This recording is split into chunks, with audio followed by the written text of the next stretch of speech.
Double.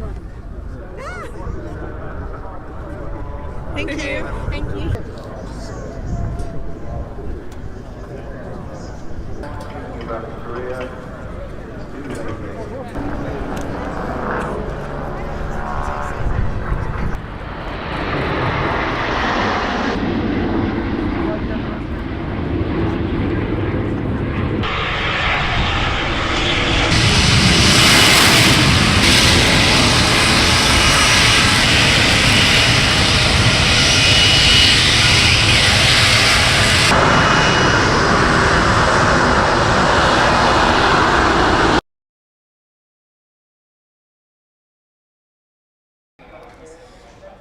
I started my F-35 course November of last year, but it was first in January this year that I had my first flight in the F-35.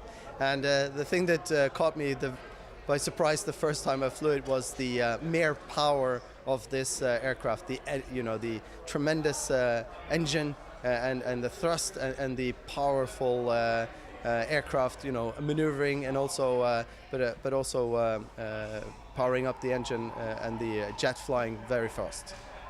We are currently building up the Norwegian F-35 unit at Luke, and we're going to stay in America until late 2017, when we will send the first jets back to Norway. After that, it's going to be a little bit of time before we actually go initial operational capable, but in 2019 the F-35 will start taking on some of those roles and be operational for the Norwegian Air Force.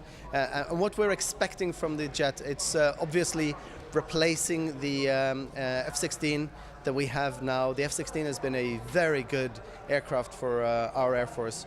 The F-35 will replace the F-16 and take on the multi-roles of the F-16, but it will have a lot more to offer, being capable of operating in environments that we cannot operate with the F-16, especially in modern threat environments. The F-35 will take on that, and that's what we need for the future and for the future of our Air Force.